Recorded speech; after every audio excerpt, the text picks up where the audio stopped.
Naquele tempo, disse Jesus aos seus discípulos: que vossos rins estejam cingidos e as lâmpadas acesas.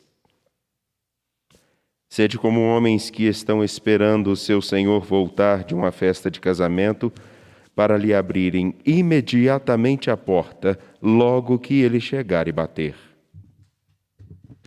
Felizes os empregados que o Senhor encontrar acordados quando chegar.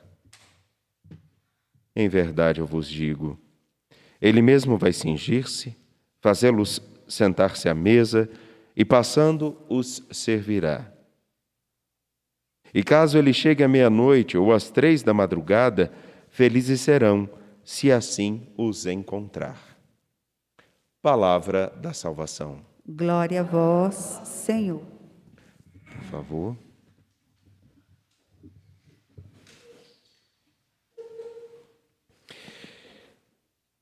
Nós somos capazes de nos solidarizar. Nós somos capazes de criar vínculos e compromissos a partir de nossa solidariedade, de nossa fraternidade. Entretanto, não precisamos fazer grandes esforços para vermos que a solidariedade, a nossa fraternidade, a nossa irmandade, o nosso compromisso para com alguma coisa pode ser do ponto de vista positivo ou do ponto de vista negativo. Permitam-me lembrar uma cena. Ao longo de muitos anos, nós vimos como que a solidariedade de alguns podem fazer com que outros sofram. Me lembro quando, ainda na escola, eu via alguns que se uniam para fazer aquilo que hoje nós chamamos de bullying. Um grupo se unia, pegava 2, 3, 4, 5 da escola e tinha como capricho, desejo, achincalhar, maltratar, difamar, bater. E quando alguém perguntava o que aconteceu, geralmente o corpo de diretores, professores, aquele grupo e alguns outros falavam: nós não sabemos de nada. Tem um filme que vi, uma série que ela se passa dentro de um colégio de meninas, que algumas promovem uma total desgraça para a uma. Aí uma delas, ela se une com outras que também foram, abre aspas, desgraçadas, foram difamadas, maltratadas. Elas se unem para reverter a situação. Só que a solidariedade na maldade toma a cabeça daquela que primeiro foi maltratada. E aí então, ela chega ao ponto de criar uma situação tão terrível que uma daquelas que a perseguiu no início é colocada numa situação de risco de morte. A solidariedade, ela pode ser também muito boa. Podemos nos solidarizar com aqueles que lutam pela ecologia comum, pela casa comum, pelo cuidado com o meio ambiente, com os animais. Podemos nos solidarizar com aqueles que precisam de apoio porque passam fome. Podemos nos solidarizar e nos tornar fraternos com aqueles que sofrem, que estão nos hospitais. Há quanto tempo nós nunca mais ouvimos falar sobre Fundação Mário Pena, tratamentos de câncer, pessoas que precisam de apoio, pessoas carentes. Mas nós podemos nos solidarizar e cuidar. Podemos nos solidarizar com aqueles que perdem seus entes queridos por causa da Covid. Podemos nos solidarizar por aqueles que têm a dificuldade de de estudo. Cria-se fundações, cria-se ONGs para lutar por essas causas. Agora vejam, duas características. Nós somos capazes de nos solidarizar, compactuar e nos articular para alguma coisa que seja do nosso interesse. E aí eu escuto São Paulo escrevendo aos Romanos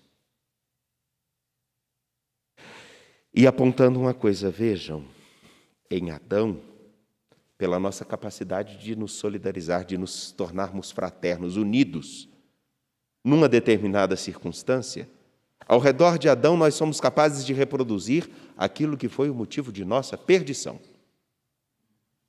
Nós somos capazes de fazer isso. Do mesmo modo que um grupo de alunos, um grupo de políticos, um grupo de pessoas que usufruem das outras pessoas podem simplesmente se articular para continuar vivendo a sua vida numa boa, para praticar a maldade. Existe esse tipo de fraternidade, esse tipo de vinculação. E há pessoas que se deixam levar pelo exemplo de Adão, que é o quê? Nós precisamos ocupar o centro do universo. E existem aqueles que podem olhar para Jesus Cristo, que, sendo realmente a fonte da salvação e da graça, Ele se solidariza conosco, vem fazer nosso irmão e nos apresentar um outro caminho. Não sigam o caminho aonde vocês fecham o olhar para Deus e para o próximo, mas olhem para aquele que se fez próximo e abre o nosso olhar para a profundidade e a riqueza da vida. Unam-se na justiça, unam-se por aquele que nos dá a mais segura, plena e certeira graça de olharmos a vida sem medo, de olharmos a vida com honestidade, de olharmos a vida com profundidade, de olharmos a vida com aquilo que nós temos de melhor, de olharmos a vida como quem tem sempre algo bom para oferecer e para receber. Abram-se a uma fraternidade contrária àquela que foi o nosso caminho de perdição, de maldade. E relembro, não aquela fraternidade que é capaz de fazer com que dentro de uma escola, dentro de um trabalho, dentro de uma empresa, dentro de uma família, alguém tente aniquilar o outro, mas aquela fraternidade de nos vincular por aquilo que é precioso, bom, luminoso, justo, correto. E simplesmente nos reconhecermos como aqueles que receberam um chamado de trilhar esse caminho novo em Jesus Cristo. O caminho de dizer: eis-me aqui, eis que eu vim fazer com prazer, não a minha, mas a tua vontade. A tua vontade que é vida, a vontade tua, ó Senhor Jesus Cristo. E deixar-me arder pela paixão de querer fazer da minha história um sinal da tua entrega. Querer fazer do meu viver um sinal da sua perene e constante permanência conosco. A graça de simplesmente me colocar, ainda que insuficiente, ainda que pequeno, à disposição da sua imensa graça, da sua vida, do seu querer. E por isso que é tão bonito quando nós ouvimos justamente Lucas capítulo 12, versículos 35 a 38, em que ele fala isso: se vocês entenderam a qual vinculação, a qual fraternidade, a qual estilo de vida que vocês realmente foram chamados, se vocês entenderam isso, estejam atentos a todo momento. Porque a todo momento nós podemos nos tornar fraternos, solidários com aquilo que não é bom, com aquilo que não é coerente, com aquilo que não faz o bem. Não precisamos fazer grande esforço. Esta semana nós podemos ver aquilo que a própria Conferência Nacional dos Bispos do Brasil é obrigada a emitir uma nota, onde o Papa bispos são novamente desrespeitados, sem terem desrespeitado ninguém. Mas, graças a Deus, muitos entendem isso. Se tornam fraternos e solidários com aquilo que é correto. Podemos ver, não precisamos fazer grande esforço, o modo com que alguns, no meio político, já começam a criar a sua fraternidade, os seus enlaces, para continuar a perpetuar um tipo de estrutura que nós achávamos que tinha acabado, mas ainda persiste. Há sempre aqueles que querem viver, não só da política, mas do que ela pode oferecer. Podemos ver aquilo que acontece agora, nesse momento, na oportunidade de nós estarmos vinculados aqui, unidos, e perceber que tipo de pessoa, que tipo de ventados ou chamados a olhar para um lado que não convém com a nossa vida, com a nossa dignidade, com a nossa responsabilidade de viver. De uma maneira simples. Qual o pai de família, qual o homem ou a mulher que não é chamado para olhar e desviar a sua atenção para o seu compromisso firmado com sua família? A partir de um desejo de, eu mereço ser feliz.